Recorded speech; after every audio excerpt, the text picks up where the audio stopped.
انسان کی ایک فطرت اور طبیعت ہے کہ جس چیز کے اوپر انسان کی محنت اور کوشش لگتی ہے، جس چیز کے اوپر انسان قیمت خرچ کرتا ہے، محنت کرتا ہے، اس چیز کی قدر اور اہمیت انسان کے دل میں ہوتی ہے۔ اور جس چیز کے اوپر انسان کی محنت اور کوشش نہیں لگتی، چاہے وہ کتنی ہی قیمتی کیوں نہ ہو، اس کی وہ قدر عام طور پہ دل میں نہیں ہوتی جو اس کی ہونی چاہیے تھی۔ مثال کے طور پر آپ دیکھ لیں کہ جس آدمی کے پاس مال و دولت ہے، دنیا کے اسباب ہیں، تجارت ہے، اور وہ اس نے خود نہیں کمایا بلکہ اس کو وراثت میں ملا ہے، باپ دادا کی وراثت میں، اس کو نہیں پتا کہ یہ چیز کتنی مشکل ہوتی ہے لوگوں کے لیے، تو اس کے دل میں پیسے کی اہمیت، کاروبار کی اہمیت، اس مال و دولت کی اہمیت نہیں ہوگی۔ وہ فضول کاموں میں خرچ کرے گا کیونکہ اس نے اس کے اوپر محنت نہیں کی۔ اور جس آدمی نے دن رات ایک کر کے خون پسینہ بہا کے اپنے بچوں کے لیے روزی کمائی، پیسہ کمایا، تو وہ ایک ایک روپے کو، 10 روپے کو بڑا سوچ سمجھ کے خرچ کرے گا، کیونکہ اس کی نظر میں قیمت ہے، اہمیت ہے، اس نے اس کے اوپر محنت کی ہے، خون پسینہ بہایا۔ دوسرے آدمی کو اس کی قدر نہیں ہے۔ اسی طرح جو آدمی کبھی بیمار ہی نہیں ہوا، نوجوان ہے، صحت مند ہے، کبھی بیمار نہیں ہوا، اس آدمی کو کیا پتا کہ صحت کتنی بڑی نعمت ہے۔ صحت کی نعمت کا پتا، صحت کی نعمت کی قدر اس آدمی کو ہوگی جس کے اوپر زندگی کی مشکلات، پریشانیاں، بیماریاں جس کے وجود پہ گزری ہیں، جو اسپتال کے اندر آکسیجن کے ذریعے اپنی زندگی کی سانسیں گزار رہا ہے، اس آدمی سے پوچھو کہ زندگی کتنی بڑی نعمت ہے۔ اسی طریقہ سے جس آدمی نے پیدا ہوتے ہی قسم و قسم کے کھانے کھائے، پیدا ہوتے ہی گھر کے اندر ایک ٹائم میں 5 7 ڈشیں بنتی ہیں، جو بچتا ہے سارا کچھ ضائع کر دیتے ہیں، ان کو کیا پتا کہ ایک ایک لقمے کی کھانے کی کیا قدر و قیمت ہے، وہ تو سارا ضائع کر دیتے ہیں۔ ہاں، اگر لقمے کی، کھانے کی قدر و قیمت اور اہمیت پوچھنی ہے، اس غریب آدمی سے پوچھو جو 2 وقت کی روٹی بڑی مشکل سے بناتا ہے۔ تو میرے بات کرنے کا مقصد یہ ہے کہ کسی چیز کی قدر، کسی چیز کی اہمیت، کسی چیز کی قیمت حقیقی معنی میں وہ آدمی جانتا ہے جس کا اس کے اوپر وقت لگا ہے، محنت لگی ہے، کوشش لگی ہے، قیمت لگی ہے۔ جس آدمی کو مفت میں کوئی چیز مل گئی ہے، وہ چاہے کتنی کی قیمتی کیوں نہ ہو، انسان کی نظر میں اس کی اہمیت کم ہوتی ہے۔ یہی حال آج مسلمانوں کا ہے۔ چونکہ دین اسلام ہمیں مفت میں مل گیا، اسلام کے اوپر ہماری محنت نہیں لگی، ہم مسلمانوں کے گھر میں پیدا ہوئے، پیدا ہوتے ہی ہمارے کان میں اذان کی آواز گونجی، پیدا ہوتے ہی الماریوں میں ہمیں قرآن نظر آیا، پیدا ہوتے ہی ہمیں محلے کے اندر مساجد، دین کی آوازیں ہمیں سنائی دینے لگی۔ ہم نے سمجھا شاید یہ ہیں ہی اتنی سستی، شاید ان کی اہمیت ہی اتنی کم ہے۔ اس وجہ سے ہمیں اسلام کی قدر و قیمت نہیں ہے۔ ہمیں اسلام کی وجہ سے نہ مال خرچ کرنا پڑا، نہ جان خرچ کرنی پڑی،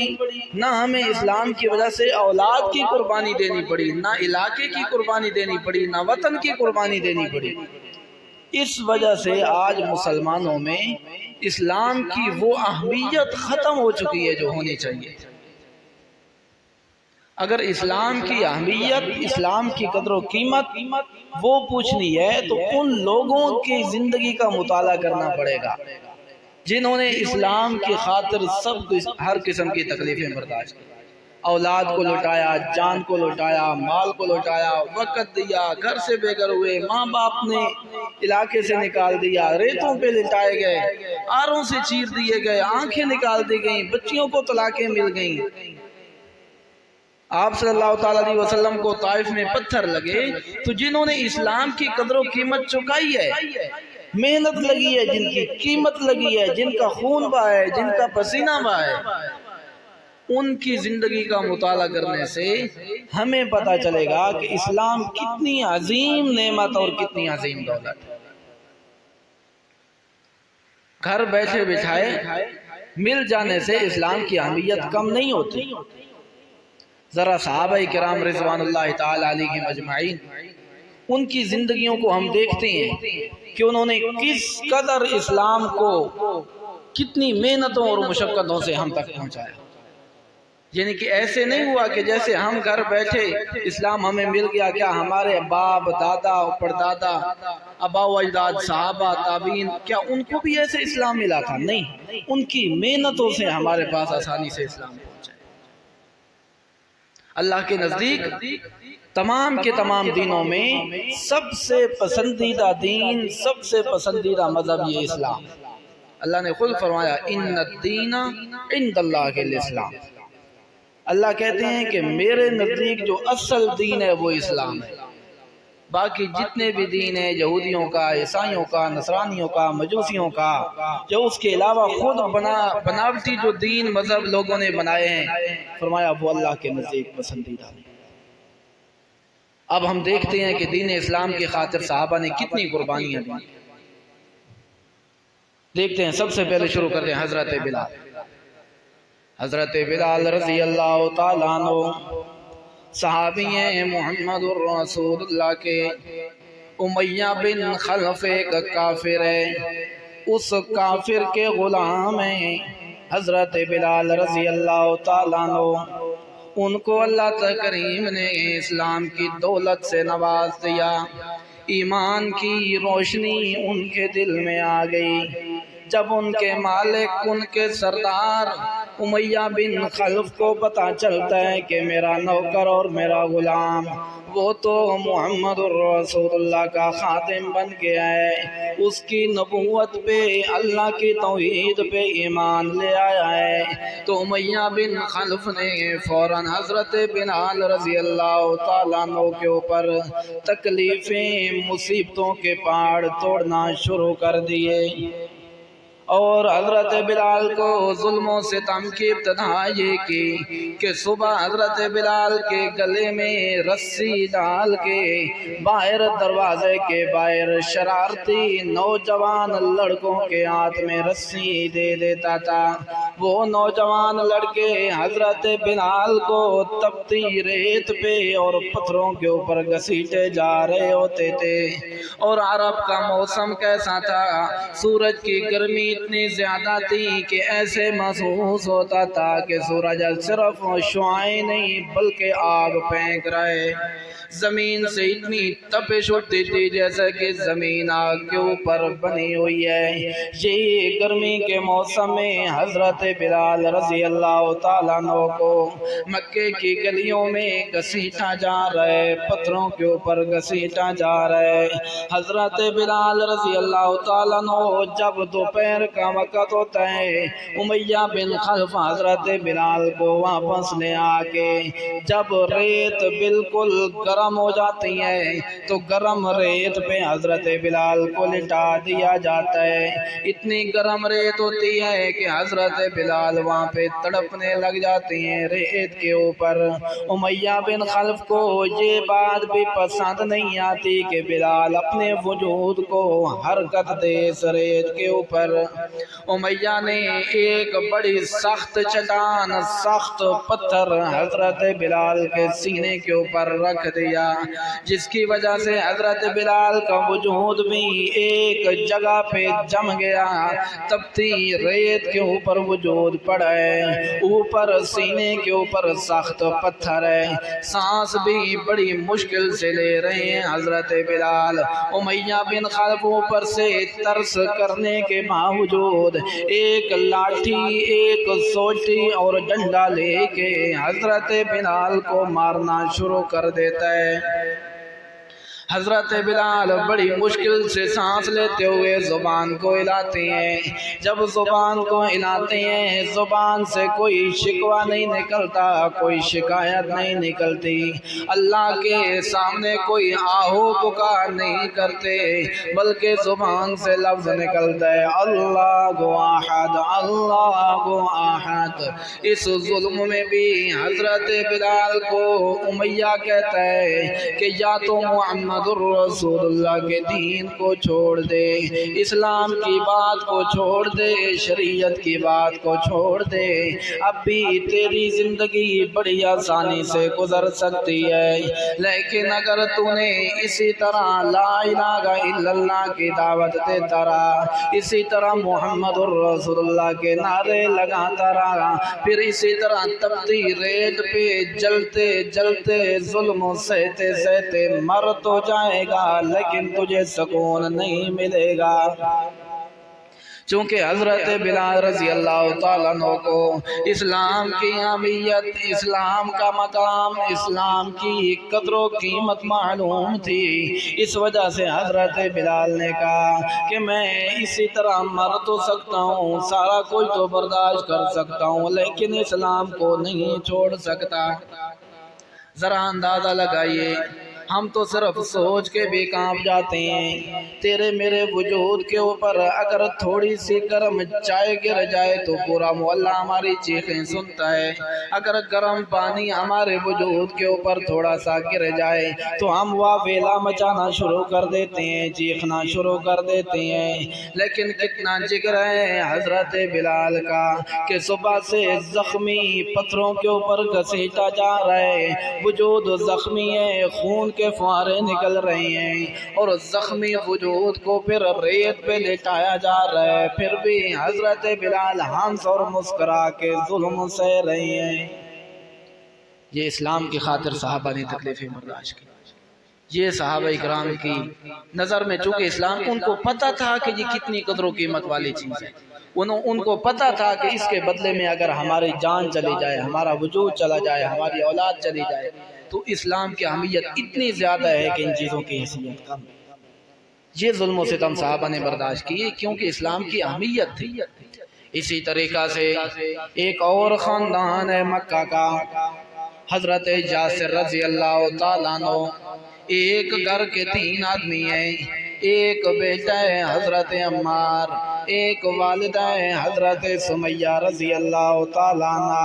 اور ایک ان کے والد ہیں بچے کے حضرت یاسر رضی اللہ تعالیٰ عنہ مجمعین۔ ان تینوں کو اسلام کی دولت نصیب ہو گئی۔ مکہ کے سب سے بڑے کافر ابو جہل یہ ان کے غلام ہیں، ان کے نوکر ہیں۔ ابو جہل روزانہ اسلام کی پاداش میں صحابہ کو، ان 3 صحابہ کو تکلیف یہ دیتا تھا کہ ان کو لوہے کی زریں، لوہے کے کپڑے پہنا کے عرب کی گرم دھوپ کے اندر کھڑا کر دیتا تھا۔ صحابہ کرام کے ان 3 افراد کو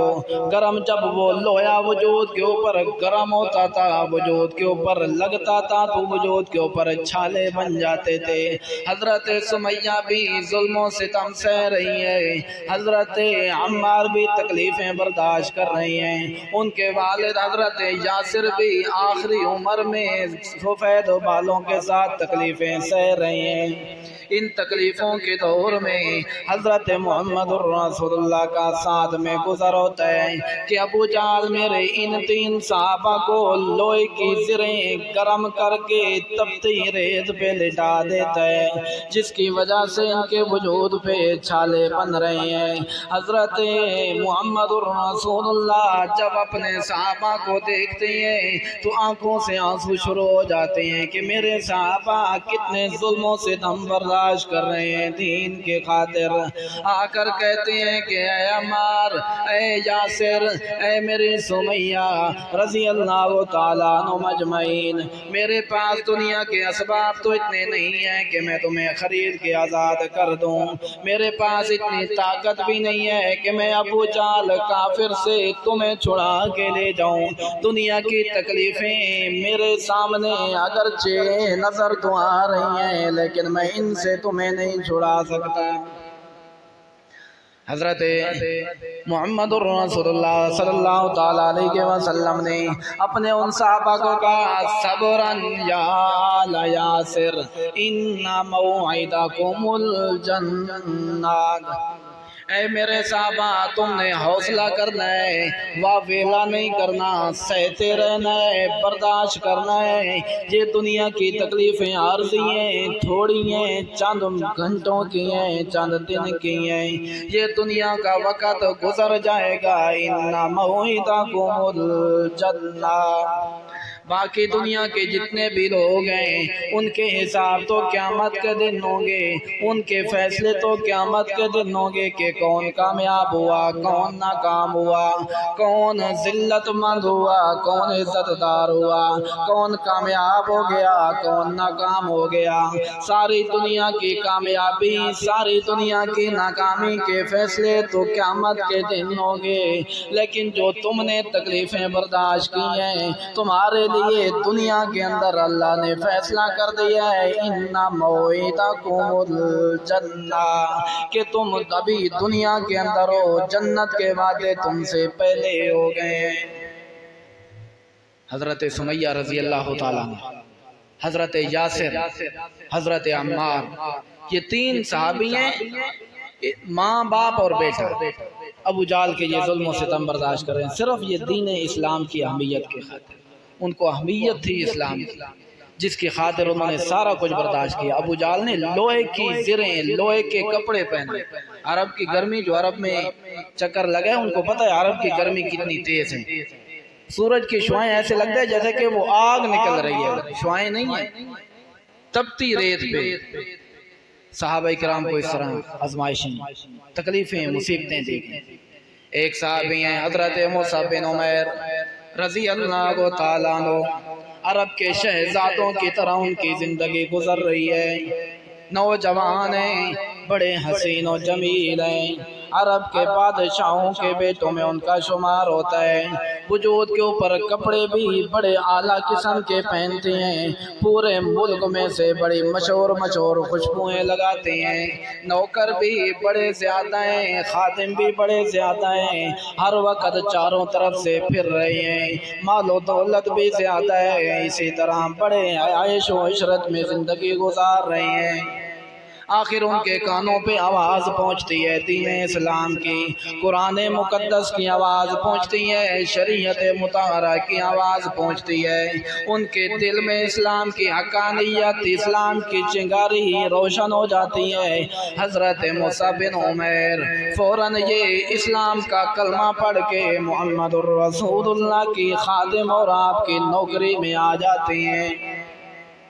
اب ماں بھی کافر ہے، باپ بھی کافر ہے، سارے رشتہ دار بھی کافر ہیں، اور ہے بھی بادشاہوں کا بیٹا، بڑے مالدار لوگوں کا بیٹا ہے حضرت موسیٰ بن عمیر۔ جیسے ہی ماں کو پتہ چلتا ہے کہ میرا بیٹا تو مسلمان ہو گیا ہے، میرا بیٹا تو ہمارا پرانا مذہب جو ہے وہ چھوڑ چکا ہے، میرا بیٹا تو محمد الرسول اللہ کو نبی مان چکا ہے، تو ماں نے کہا بیٹے یا دین چھوڑنا پڑے گا یا یہ گھر چھوڑنا پڑے گا۔ حضرت موسیٰ بن عمیر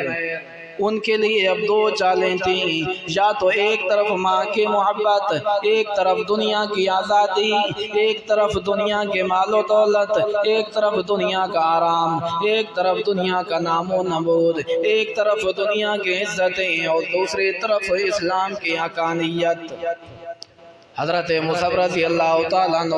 وہ کہتے ہیں کہ میرے لیے اس میں سوچنے کی کوئی گنجائش نہیں ہے، دنیا عارضی ہے، مال و دولت عارضی ہے، یہ بادشاہت عارضی ہے، میں سارا خود چھوڑ کے دین اسلام پہ قربان کر دیتا ہوں۔ حضرت موسیٰ بن عمیر رضی اللہ تعالیٰ عنہ ذرا سوچئے کہ بادشاہوں کے بیٹے ہیں، بڑی عزت کی زندگی گزار رہے ہیں، ہر طرف نوکر خادم غلام چاروں طرف سے گھوم رہے ہیں، زبان سے پوری بات نکلتی نہیں، پہلے پوری ہو جاتی ہے۔ شہزادوں کے بیٹے، مکہ والے کہتے تھے کہ سب سے مشہور شہزادہ اگر ہے تو موسیٰ بن عمیر، لیکن جب اسلام لایا تو اسلام کے بعد وہ مال و دولت، وہ عزت، وہ شہرت، وہ خادم، وہ نوکر، سارے کچھ رہ گئے، ماں باپ نے گھر سے نکال دیا۔ اب حضرت موسیٰ بن عمیر کو ایک دن رسول اللہ صلی اللہ تعالیٰ علیہ وسلم نے دیکھا، وہی مصعب جس کے صبح شام کے نئے جوڑے کپڑے پہننا کرتے تھے، وہی مصعب جن کی زبان سے بات پوری نکلتی نہیں تھی، پہلے پوری ہو جاتی، وہی مصعب جو سب سے عمدہ عمدہ خوشبوئیں لگاتے تھے، ایک دن ریت کے اوپر بیٹھے ہیں، کپڑوں کے اوپر ٹاکیاں لگی ہیں، خوشبو تو کیا پینے کے لیے پانی نہیں مل رہا۔ حضرت مصعب رضی اللہ تعالیٰ عنہ کو اس حالت میں دیکھ کے نبی کریم صلی اللہ تعالیٰ علیہ وسلم کی آنکھوں میں آنسو ہیں۔ آپ کو وہ وقت مصعب کا یاد آ گیا، وہ دور یاد آ گیا جب شہزادوں کی طرح زندگی گزارتا تھا۔ اب ایک کمزور، ایک عاجز، غریب آدمی قسم پرسی کی حالت میں زندگی گزارنے والا، ان کی حالت کی طرح یہ ہو گئے۔ اور یہی حضرت موسیٰ بن عمیر رضی اللہ تعالیٰ عنہ ہیں، احد کا میدان ہے، انہی کفار کے ساتھ جنگ ہو رہی ہے۔ حضرت موسیٰ بن عمیر کو نبی کریم صلی اللہ تعالیٰ علیہ وسلم نے اسلام کا جھنڈا عطا کیا کہ یہ جھنڈا تم نے اسلام کا اٹھانا ہے۔